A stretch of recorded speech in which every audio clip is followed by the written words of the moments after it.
ছাড় বলছি, ছাড় ছাড়। শয়তান, তোর এত সাহস! তোকে আমি... তুই কি ভেবেছিস এসব ছাল বর্ষ দিয়ে আমাদের তাড়াবি? কখনো নয়, আমরা এত সহজে যাব না। বাঁচাও বাঁচাও, কে আছো? বাঁচাও! আরে, মেরে ফেললো! রাজেন, দরজা খোলো, দরজা খোলো! আমরা এত সহজে যাব না। এরপরে আর কখনোই মুখ হোস না, নইলে...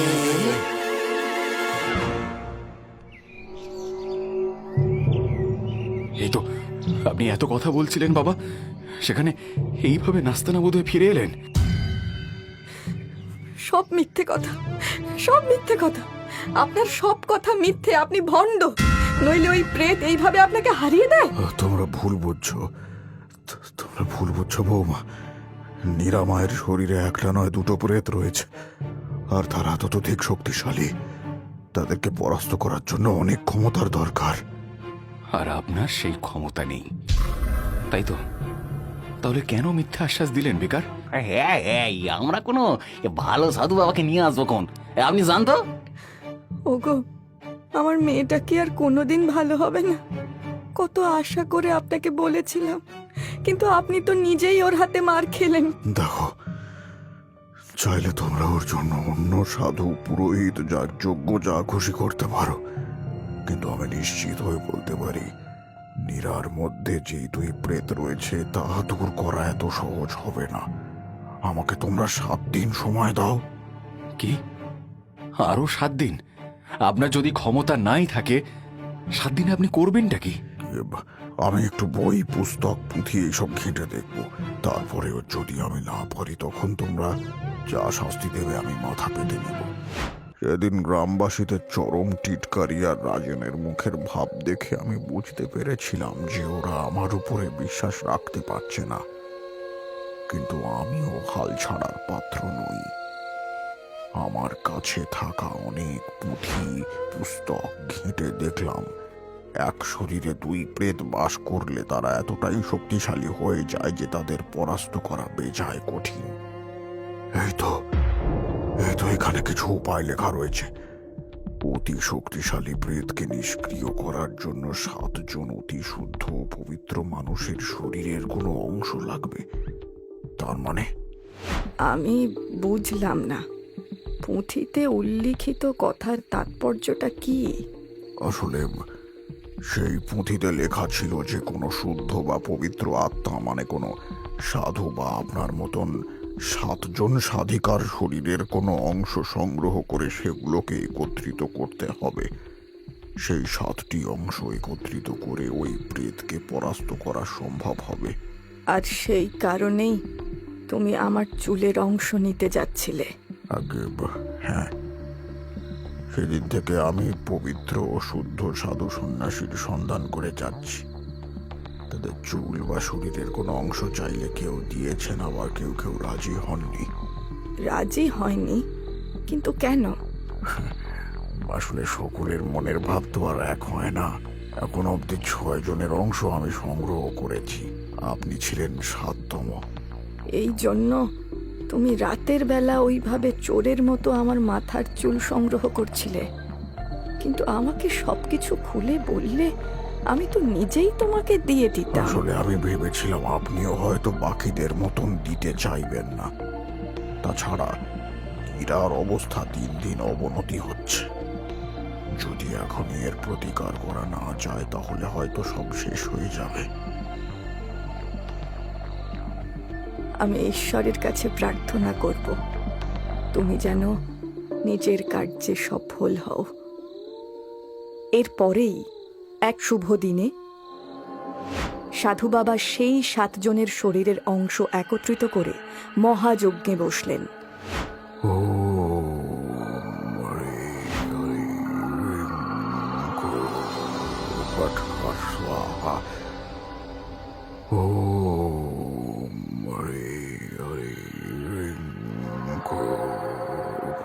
স্বাহা ওম ড্রুম ড্রুম হরে হরে গুরুর্ভুবঃ স্বাহা।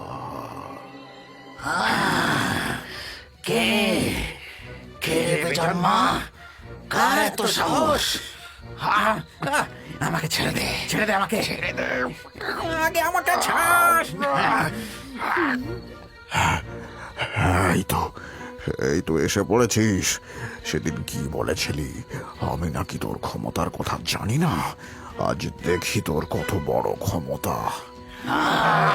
ছেড়ে দে, এই সাধু, আমাকে ছেড়ে দে। চুপ, একদম চুপ। বল, কেন নীরার শরীরে ঢুকেছিস তোরা, বল। এই মেয়ে আমাদের গুপ্তধনে হাত দিয়েছে, যেই গুপ্তধন আমরা ভোগ করতে পারিনি সেটা নিয়ে এসেছে। হ্যাঁ, ওর এত সাহস। গুপ্তধন? কি উল্টো পাল্টা কথা বলছিস? যা বলবি পরিষ্কার করে বল। তোরা দুজনে মিলে নীরার শরীরে কি করছিস? আমার নাম ভোলা আর ওর নাম রাখাল। আমরা দুজনে কাঠুরে, গভীর জঙ্গলে কাঠ কেটে আমরা জীবিকা নির্বাহ করতাম। সেদিন আমরা কাঠ কেটে ফিরছিলাম। উফ ভাই, আজ এই ভোর রাত থেকে কাজ করছি আর শরীরে দেয় না। ও বাবা, চল ওই গাছের তলে একটু জিরিয়ে নি। ঠিক বলেছিস ভাই, সঙ্গে আনা খাবারগুলো তো খেয়ে নেওয়া যাবে। চল চল চল চল।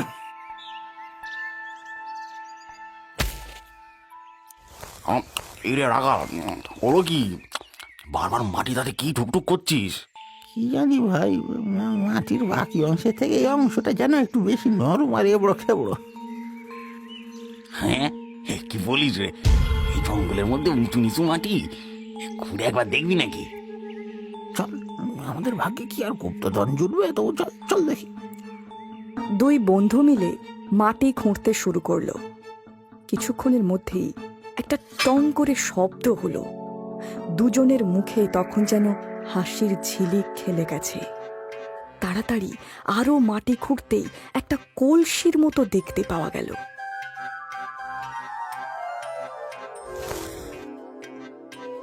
গুপ্তধন! এই দেখ রাখাল, গুপ্তধন! গুপ্তধন? হে ভগবান, আমার ভাগ্যে গুপ্তধন জুটলো। আরে তোর ভাগ্যে মানে? এই গুপ্তধন তো আমি দেখেছি। কেন ফালতু কথা বলছিস? হ্যাঁ ভোলা, এটা আমি দেখেছি আর আমি তোকে বলেছি। এই আচ্ছা, বেশ বেশ, আগে তুই কলসিটা বের করি। বুঝলি রাখাল, এই এখন এখন দিন ফুরিয়ে রাত হতে যায়। এই সময় কলসি ভর্তি গুপ্তধন নিয়ে কি জঙ্গলের পথে যাওয়া উচিত হবে? না ভাই, এটাকে বরং আজ রাতটা এখানে এই গর্তের মধ্যেই পুঁতে রাখি। কাল দুজনে এসে নিয়ে যাবো।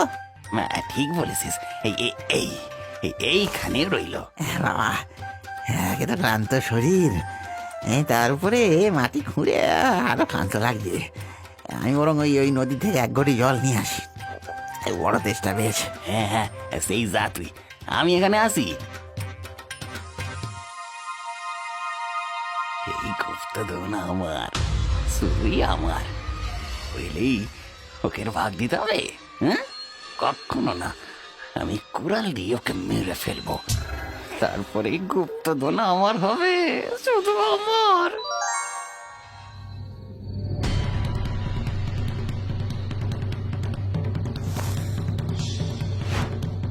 এই নে।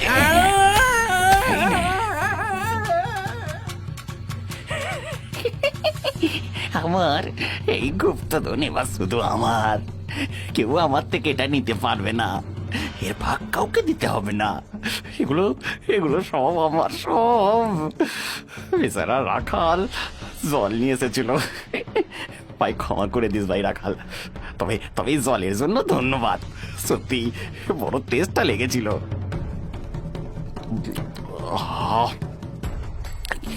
কি ব্যাপার, এমন লাগছে কেন?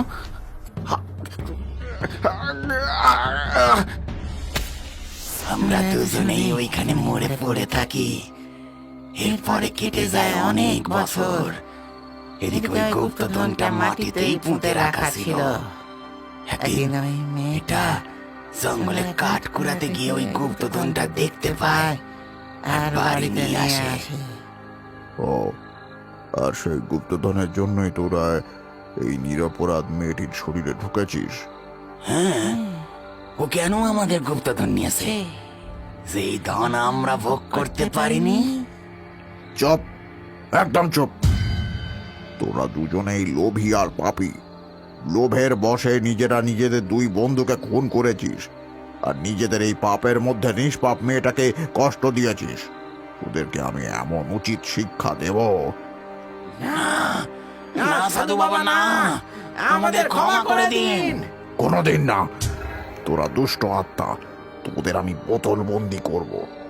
সাধু বাবা, দয়া করুন, দয়া করুন। আমরা এতদিন ধরে বদ্ধ হয়ে রয়েছি, এবারে আমাদের মুক্তি দিন। বাবা দয়া করুন, আমাদের ভুল ক্ষমা করুন। বেশ, তাই হবে। তোদের আমি মুক্তি দিচ্ছি, তবে মনে রাখিস সব সময় ঈশ্বরের পথে থাকবি। সাধু বাবা দুই আত্মাকে মুক্ত করে দিলেন। নীরাও ধীরে ধীরে একদম স্বাভাবিক হয়ে গেল। আর নীরার কাছে থাকা সেই গুপ্তধন সাধু বাবা গ্রামের গরিব লোকেদের মধ্যে ভাগ করে দিলেন। সকলে সাধু বাবাকে ধন্য ধন্য করতে থাকল।